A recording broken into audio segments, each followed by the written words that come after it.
Sometimes हम ना घर में कुछ ऐसे इश्यूज़ फेस कर रहे होते हैं जिनको हम सिर्फ अपनी सुस्ती और दूसरे अहम कामों के साथ कमिटेड होने की वजह से फॉर ग्रांटेड ले रहे होते हैं।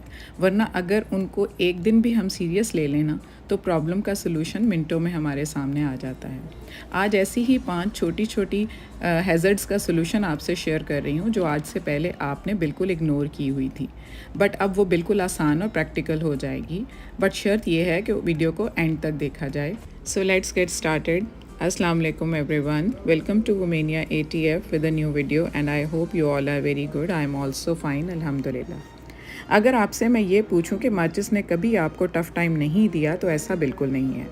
अक्सर एक्सीडेंटली माचिस गीली हो जाए या फिर जैसे आजकल बरसात या मानसून है तो ये काम बिल्कुल करना छोड़ जाती है। इस स्टिक पर लगा हुआ मसाला या फिर ये ख़ुद से सॉगी हो जाती है और मॉइस्ट हो जाती है और रबिंग एरिया भी बिल्कुल नॉन वर्किंग हो जाता है लाइक दिस। आप उसके साथ सर पीटते रहें लेकिन वो है बिल्कुल अपनी जो है तीली को ख़राब कर देती है। तो उसके लिए बेस्ट सोल्यूशन ये है कि कोई भी आप छोटे साइज़ की शीशे की बॉटल ले लें। ये मेरे पास नेस्कैफ़े की छोटी बॉटल थी, ये मैंने लेके साफ़ करके बिल्कुल ड्राई कर ली है। अब एक माचिस जो नई वाली है आपको उसकी कुर्बानी देनी पड़ेगी, लाइक इस सेंस में कुर्बानी कि आपको उसकी तीलियाँ जो है वो तो वेस्ट नहीं होंगी, वो आप उसको शीशी के अंदर डाल देंगे और जो उसकी कवरिंग होगी ना जिसके ऊपर 2 रबिंग एरिया है साइड्स पर, बस उसको आपने लेना होगा और दोनों साइडों को आपने कट करना होगा। तो दोनों जो रबिंग एरियाज़ हैं उनको आप कट कर लें। कट करके UHU या कोई भी ग्लू से उसको उसके ऊपर अप्लाई कर लें। तो इसको मैं ऊपर लगा कर उसको अच्छे से जो है उसके ऊपर स्टिक कर दूँगी। पहले मैं एक को लगाऊंगी एक साइड पर और फिर दूसरे को दूसरी साइड पर ऑपोजिट साइड पर कट करके लगा दूँगी और उसको ड्राई होने के लिए छोड़ दूँगी। तो इस तरह से मैंने दोनों साइड पर ये लगा ली हैं। अब इनको तकरीबन कोई आधे घंटे के लिए मैं ड्राई होने के लिए रख दूँगी।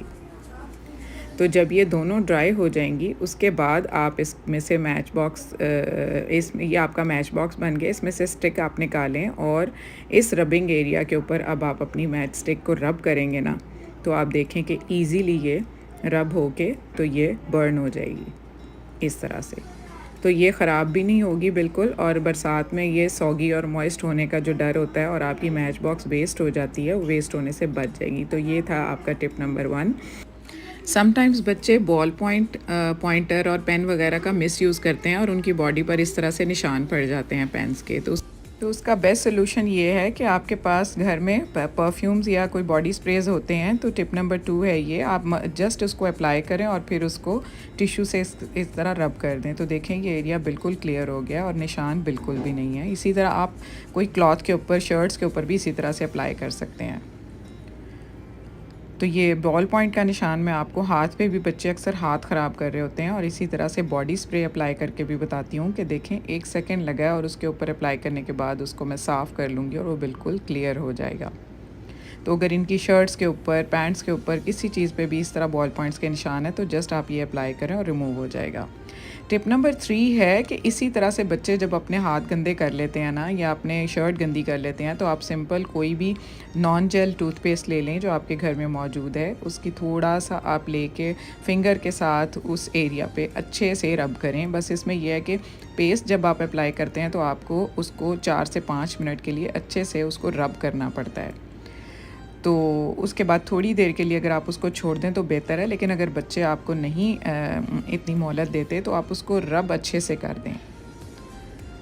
तो इसके बाद जब आप रब कर देंगे फिर इसको टिश्यू के साथ वाइप आउट कर दें तो आप देखेंगे कि ये बॉल पॉइंट का निशान बिल्कुल ख़त्म हो गया है। तो है ना ये मैजिक, घर में सिंपल एक पेस्ट होने के बाद आपकी ये इतनी बड़ी प्रॉब्लम ईज़िली सॉल्व हो जाती है। समटाइम्स हम जब बर्तन धोते हैं तो हमारे जो मेटालिक बर्तन होते हैं, जर्मन सिल्वर या स्टील के, तो वो इस तरह के स्पार्कलिंग नहीं होते। तो उसके लिए बेस्ट सोल्यूशन है कि हमारे पास पंसारी की दुकान से या अब तो आम स्टोर्स पर भी अवेलेबल है, ब्लैक ऑयल होता है जिसको काला तेल बोलते हैं। केमिकली वो सल्फोनिक एसिड होता है और इसकी तासीर थोड़ी गर्म होती है, लाइक आप उसको डायरेक्ट अपने हाथों से ना लगाएं। इसीलिए इसको छोटी ये शावर बॉटल में मैंने डाला हुआ है। सिंपली इसको मैं पुश करूँगी ना तो ये इसमें से निकल आएगा और जहाँ पर भी मैं अप्लाई करना चाहूँगी ईजी ईज़िली इसको अप्लाई कर लूँगी। तो ये इचिंग भी होता है और इसके साथ थोड़ी सी इरिटेशन भी फ़ील होती है। सो मेक श्योर जब भी आप अपने बर्तनों की कालक के ऊपर इस तरह इसको अप्लाई करें और जस्ट 2 to 3 ड्रॉप्स आपको अप्लाई करने होते हैं, तो अपने हाथ जो हैं डायरेक्ट इसके साथ जो है वो ना लगाएं। रादर आप इसके साथ कोई ग्लव्स पहन सकते हैं। मेरे पास ये डाई के ग्लव्स हैं जो मैंने रखे होते हैं संभाल के। तो इस तरह से मैं ड्रॉप्स जब उसके ऊपर डाल देती हूँ तो उसके बाद मैं ग्लव्स हाथ पे चढ़ाकर जिस हाथ से मैंने उसको रब करना है, तो मेटालिक स्कॉच ब्राइट के साथ मैं उसको अच्छे से 2-3 मिनट के लिए रब कर लूँगी। तो आप यकीन करें, it will be a great magic और आपका ये इस तरह से चमक कर बिल्कुल जो नीचे का सरफेस है जो चूल्हे की कालक से बिल्कुल गंदा हो जाता है, और इवन इनर एरिया जो आपके बर्तन का होता है वो भी चमक कर बिल्कुल इसको चमकदार बना देगा और बिल्कुल ऐसे हो जाएगा जैसे आप फर्स्ट डे इसको लेकर आए थे। तो ये बिल्कुल मैजिकल सॉल्यूशन है जो आपको पंसारी की शॉप से इजीली मिल जाता है। और वैसे हम इसको सर्फ बनाने के लिए भी यूज़ करते हैं। इसके अंदर अगर हम वॉशिंग सोडा डालकर इसको मिक्स कर देना तो हमारा बहुत अच्छा डिटर्जेंट भी बन जाता है कपड़े साफ़ करने के लिए। उसके बाद जूतों की बारी आ जाती है। जब हम जूते ज़्यादा यूज़ कर लेते हैं जो हमारे यूज़ में होते हैं, तो उनके सोल जो है इस तरह से फ्लैट हो जाते हैं। तो फ्लैट होने की वजह से स्लिपरी भी हो जाते हैं, और स्पेशली ये हील वाली जो जूतियाँ होती हैं तो इनको तो हम बिल्कुल इस तरह से नहीं पहन सकते, क्योंकि इस तरह हमारे स्लिप होने का बहुत डर होता है और इससे हमें मोच भी आ सकती है और हमारी ज़्यादा तकलीफ़ भी बढ़ सकती है। तो सिंपल उसके लिए हैक ये है कि यूहू जो होती है, UHU जो ग्लू होती है, उसको आप इस तरह से उसको मूव करके ना सोल के ऊपर उसके नीचे वाले एरिया पर अच्छे से उसको इस तरह से लाइंस बना लें, और इन लाइंस को फिर आप ड्राई होने के लिए रख दें इस शू को उल्टा करके।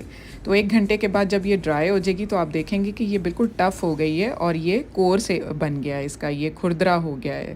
तो इससे ये होगा कि जब आप इस शू को पहन कर फिर आप चलेंगे ना, तो आप देखें कि बिल्कुल ग्रिप आ गई है आपके शू की, और ये स्लिप बिल्कुल नहीं होगा और आपका ये शू नकारा भी नहीं होगा।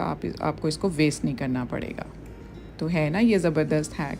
तो आज थी ये 5 टिप्स जो कि बिल्कुल हमने इग्नोर की हुई थी। तो इन टिप्स को मुझे पता है कि अब आप अप्लाई करेंगे और आपकी ज़िंदगी आसान होने वाली है। तो प्लीज़ फिर आप चैनल को सब्सक्राइब भी कर लें और अपना बहुत सारा ख्याल रखें, और इंस्टा पर भी मुझे फॉलो कर लें। Take good care of yourself, stay fit, stay healthy, and अल्लाह हाफिज़।